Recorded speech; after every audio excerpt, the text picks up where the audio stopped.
Hello students, आप सभी का स्टडी प्लस कोचिंग क्लासेस में स्वागत है।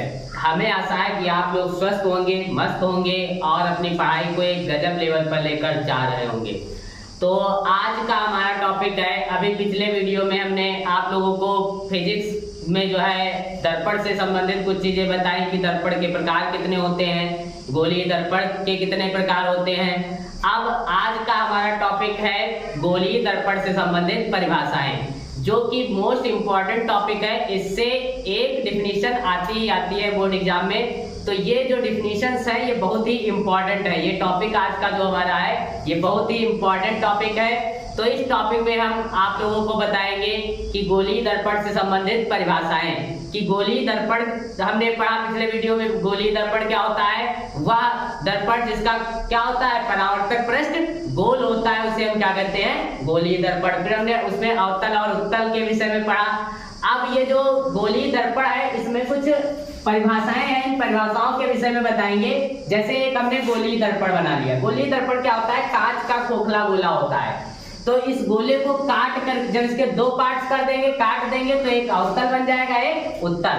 तो यहाँ पे दोनों एक ही में है, एक गोलीय दर्पण है। अब इसमें हमको पता है कि जहां से हम ये जैसे ये इतनी ये केंद्र है, ये एफ है फोकस, और ये ध्रुव है, तो इन सब की डिफिनीशन हमको निकालनी है इसी के माध्यम से।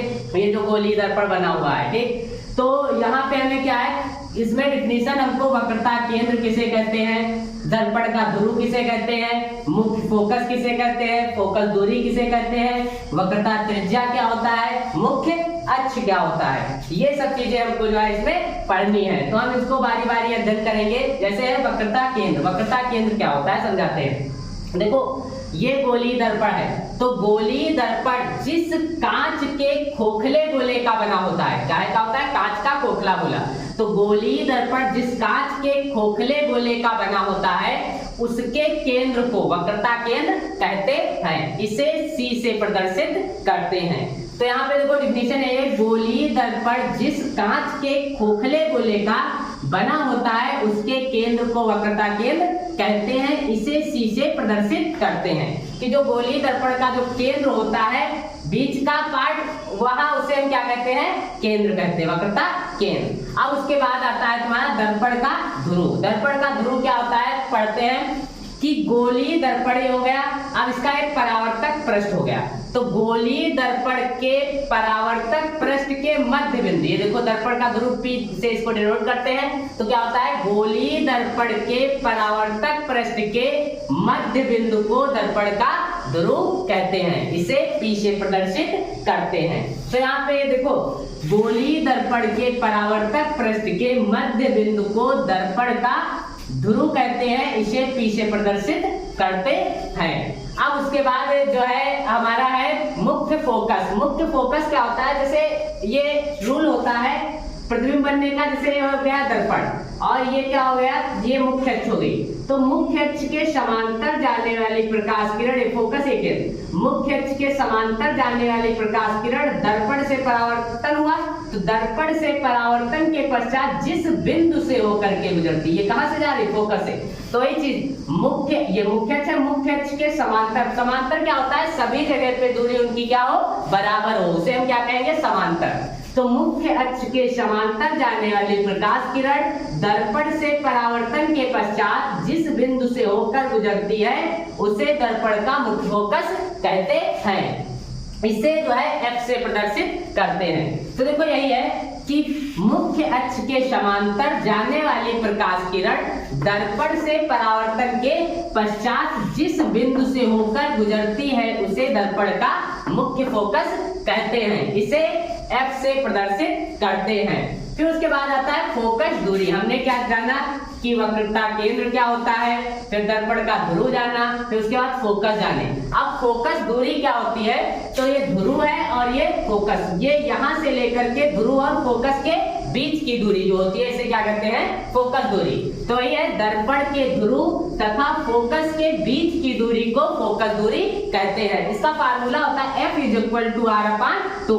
F = R/2 क्यों होता है, क्योंकि ये जो वक्रता केंद्र से लेकर के ध्रुव के बीच की दूरी R होती है, ये इन दोनों के बीच में फोकस होता है। इसीलिए क्या होता है, वक्रता केंद्र, इसको हम वक्रता त्रिज्या बोलते हैं, तो वक्रता त्रिज्या की आधी होती है।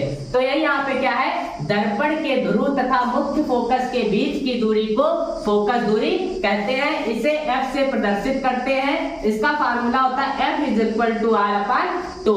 तो ये इसका फार्मूला हो गया। अब जो है अगला टॉपिक है वक्रता त्रिज्या। जो अगली डिफिनेशन है वक्रता त्रिज्या, तो आप लोग जो है इसका स्क्रीनशॉट कर ले, फिर हम उसके बाद इसको मिटा लें, फिर हम आगे की ओर जो है बताएं। तो आप लोग स्क्रीनशॉट इसका कर ले। ठीक, तो अब हम आप लोगों को वक्रता त्रिज्या के विषय में बताएंगे कि वक्रता त्रिज्या क्या होती है। तो वक्रता त्रिज्या क्या होती है, वक्रता त्रिज्या जो है समझते हैं कि ये दर्पण का ध्रुव हो गया और ये क्या हो गया, वक्रता केंद्र। तो क्या होता है कि दर्पण के ध्रुव तथा वक्रता केंद्र के बीच की दूरी को क्या कहते हैं, वक्रता त्रिज्या कहते हैं। तो वही चीज की क्या है, दर्पण के ध्रुव तथा वक्रता केंद्र के बीच की दूरी को वक्रता त्रिज्या कहते हैं। तो दर्पण के ध्रुव तथा वक्रता केंद्र के बीच की दूरी को वक्रता त्रिज्या कहते हैं। इसे R से प्रदर्शित करते हैं, इसको कहते हैं R से लिखते हैं। और R = 2F, मतलब ये फोकस दूरी का दोगुना होता, तो वही R = 2F।